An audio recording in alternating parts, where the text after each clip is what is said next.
ask Coach Franklin to give an opening remark, and then we'll open up the floor for questions. We have mic runners on both sides. Please raise your hand and state your name and media outlet. Coach Franklin? Yeah, so like always, really appreciate everybody coming out and covering Penn State football. We had a phenomenal experience at the Rose Bowl. I want to thank the Rose Bowl, just the entire, from the time we stepped off the plane, not even talking about the game. We were just treated first class, so we're very, very appreciative of that. And I'm just proud of these guys. You know, I was here in 2016, one of the better Rose Bowl games, and watched somebody else celebrate. And I wanted this for them. And I couldn't have wrote the script any better for Sean Clifford to be the offensive MVP and my man Tig to be the defensive MVP. It's awesome, you know, sending these guys out the right way in a time in college football that I think it's more challenging than ever. So just really proud of our guys. Offense, defense, and special teams. We really played a really good, complete game. I thought Kalen King's interception really got us going and got us started. And then we were able to get pressure on their quarterback, which we weren't able to do early in the game.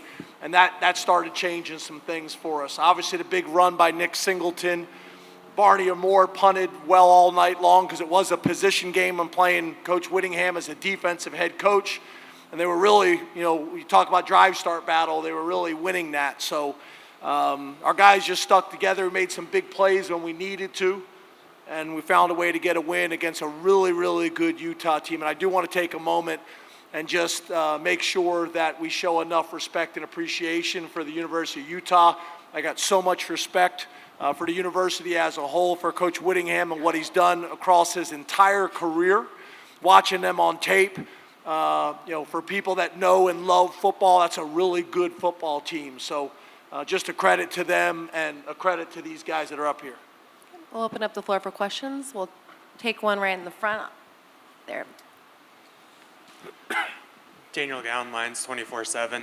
Sean, can you walk us through the little curtain call there at the end to have that opportunity to go off, and then overall to cap your career in this way here? What does that mean to you right now? Yeah, it means a lot, just being able to see, you know, all my teammates on the sideline with smiles on their faces. You know, I came up with some great leaders when Trace McSorley and Tommy Stevens and Billy Fessler in the QB room, and great leaders on that team in 2017, the group that I was a freshman with. So just being able to, you know, see those faces of my teammates, it just means the world. Just couldn't be prouder to be a Penn Stater. Okay, our next question comes from the front right here. Coach, guys, congratulations on the win. Crystal Rich, KTLA. To start off the game, there was a little bit of a conservative approach in the passing game in the first two drives. Then Sean really started to light things up. Coach, can you walk us through what you saw in the game in the air, especially some of the big plays? And then Sean, can you take us through how you felt in your progressions as you got more comfortable in this game? Yeah, I wouldn't necessarily describe it the way you did. They're two really good defenses. We have a great defense led by Tig, who I think is the best safety in college football, and it's not. Yes, sir. Facts. It's a fact. Glad you feel that way, Tig. But I don't think there's enough people talking about this guy. But two really good defenses, two really good defensive coordinators. We weren't able to sustain drives. I think we would have opened some things up. We were trying to get a first down, and we weren't able to do that early in the game. They were playing extremely aggressive with what we call cover zero with no safeties and bringing pressure. And once Sean and Coach Yursich were able to kind of get a feel for what they were doing and how they were doing it, then we were able to kind of mix some things in, both run and pass. So I thought Sean's scramble, you know, early in the game where he hit Keandre on the sideline was a huge play in the game for us as well. But I think it's just two really good defensive football teams. And then our offense was able to kind of settle down and get going after that. Yeah, I would pretty much second that. And realistically, I mean, it's the bowl game, and you have a month to prepare, so there's going to be some things that Utah does. They did a really good job of preparing for us. So just getting that feel, the first drive, second drive, and then once we understood, okay, they're going to be coming out in this more. once we saw that defense, it was easier to start to scheme some things up, really hone into specific parts of the game plan. So, yeah. Okay, we'll take a question from the blue jacket. Yeah, Dean Straka, 24/7 Sports coach. This could be the final Rose Bowl pitting the Big Ten against the Pac-12. With that in mind, how much does it mean to win this one, given the change that could be on the horizon?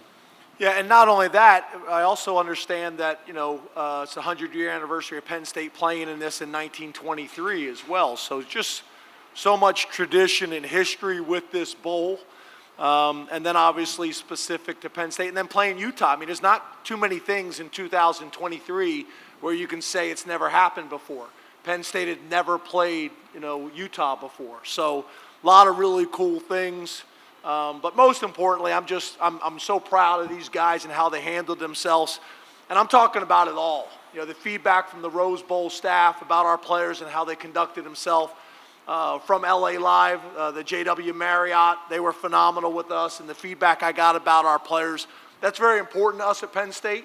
Not just winning on the football field, but doing it in the classroom and in the community as well. And these two guys are great examples of that. Our next question is on the right up here. Tig, what were you guys able to do in the second half to really, obviously their quarterback came out, but other than that, what were you guys able to do in the second half to really slow down their offense? I think in the second half we had to, take a look at ourselves. And, a lot of emotions happen in this game, and guys start to get out of their way of the scheme. And second half we went in the locker room, and everybody got their jitters out, and we just played together, trusted each other a little more, and we was able to execute more on more plays. Okay, our next question is from the left right there, standing. Hey, Sean, I'm guessing outside of playing in the national title game, the Rose Bowl is the game. I mean, growing up, you probably watched it all your life. So now you're in it, you win it. What's it like for you to have an excellent Rose Bowl game? Yeah, it means a lot. I actually posted a picture on my social media of me as a kid. I was in fifth grade or fourth grade, and my dad surprised me with the opportunity to fly out here with a really good friend of mine and his dad. And I just remember really falling in love with football at that camp, and specifically falling in love with the quarterback position. So for it to come full circle, and then to be able to just be a spoke in the wheel for this team in the Rose Bowl, it's just such a blessing. Okay. Our next question is from the front right here. Dennis Freeman, News for Us Online. Coach Franklin, the big run by Nicholas and the big catch by Keandre, how does that change the dynamics of the game? Yeah, when you're playing a defense like that where it's hard to get yards, you're going to have a difficult time going on a 16-play, 80-yard drive against that defense. You're going to have to create some explosive plays. So it's interesting. They were in cover zero, and we actually did a fake check where we were looking to the sideline and then snapped the ball. We did something similar with Saquon Barkley in the Fiesta Bowl a few years ago, caught him in cover zero. They were in a bare front, which I wouldn't say is the ideal front to run that play into. But once you crease them, with Nick's speed, you're able to obviously, make a huge play and swing the momentum in the game. And then Keandre as well. I think, Keandre is a great story. I think all these players, they come to Penn State and they kind of have in their mind this vision of how it's going to go. And it very rarely goes that way. And Keandre has just trusted the process and persevered. He's extremely talented. And I just think he has such a bright future. So to see him have such a big night is great because there's so many lessons that are being taught through the game of football. And I'm really proud of Keandre and how far he's grown both personally and professionally. So those were two big plays in the game and two guys that I think all of us we expect those guys to make those types of plays. Our next question is on the left-hand side there. Pat Principe, WGAL-TV. Tig, you remember telling me at Media Day that you wanted to win this game to make your coach smile. To be able to do that, what does that mean? I make you smile, Coach? Yeah. No, since day one, since Coach recruited me, he's been a blessing to me. He's took me in. He's made me a part of his family. And as a player, that's all you can ask for as a coach, to treat you just like how he treats his kids. And the only way I know Coach got a lot. The only way I could give back to Coach is to win him a Rose Bowl, win him a championship, period. And I sacrificed everything I possibly could to make that happen for him, and I hope I made him smile. It made me smile, but I also want to say this. You know, in today's college football, where these players are being pulled in 1,000 different directions, both Penn State and Utah, we had very few opt-outs in the game. We had great leadership. Tig wanted to stay in the game. I pulled him out, made him come out of the game, him and P.J. Mustafer. I wanted Sean to have that opportunity. You know, he kind of hit me on the sideline. You know, we kind of got in an argument. He didn't want to come out of the game, but I wanted to take a moment for him to come out of the game and be recognized, because Sean's experienced it all at Penn State. He really has. And, you know, there's so many good things about this game, but there's so many good young men like Tig and Sean and PJ. I can go on and on and on at a time that it is more challenging than it's ever been. So I couldn't be more proud of these guys, how they conducted themselves, not just in this game, but really throughout their entire careers. And they got great stories. They got great stories, and I look forward to continuing to be a part of their life and watching them go on and do great things. Okay, our next question is going to be from the middle left there, Lisa. That's fine. Thank you so much.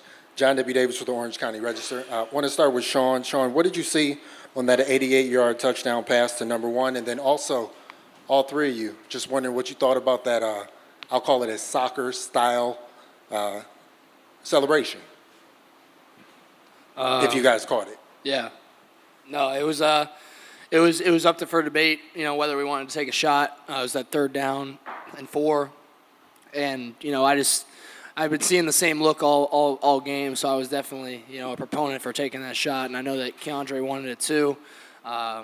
So, you know, great players make great plays, and Keandre anybody could have thrown that one. So, you know, kudos to Dre. He played a great game, and for Selly, I have no idea what he's talking about. So, Yeah, we're not sure what you're talking about, celebration.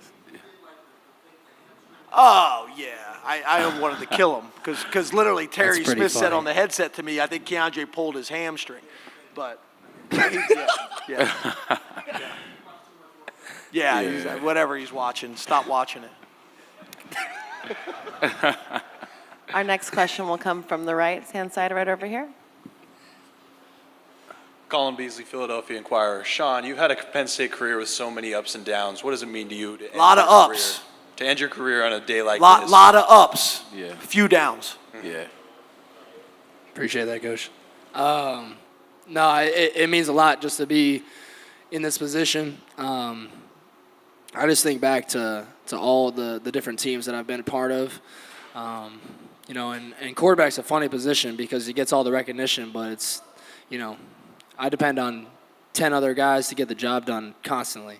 And if one guy messes up, you know, and including me, you know, the whole play on offense is kind of wrecked. So, you know, I just respect, love, and appreciate every single man that has came through Penn State's program and impacted me in whatever way, whether that be coaches, administration, staff, and especially my teammates. You know, Tig and I always talk about it, you know, and I think that in 2020, Coach Franklin, he made a statement about the locker room and culture in the locker room and how America honestly could even reflect that in the best way. And Tig and I always talk about it because it doesn't matter race, religion, where you're from. You know, I got brothers for life in that locker room. So I can't thank everybody enough for my experience at Penn State. I've cherished every minute of it, the ups and the downs. And I just couldn't be more thankful. Okay, we have time for one more question. We'll take it on the left right there. Coach Franklin, congratulations on the win. I don't want to catch you, you sir. off guard. I want to ask you, are you aware of a situation through texting tonight in the NFL game or not at all? You talking about with DeMar? Yeah. Yeah, so Chris Peterson kind of told me after the game, and I got Terry Smith, and me and Terry recruited DeMar. So obviously our thoughts and prayers, it's very personal. You know, he's from Pittsburgh, from Pennsylvania. Terry Smith and myself recruited him, got to know his whole family, unbelievable family. And obviously we're sending our thoughts and prayers to him and the family, and hoping and praying that everything is okay. Thank you, Coach. Thank you guys for joining us. Congratulations. Thank you so much. Thank you.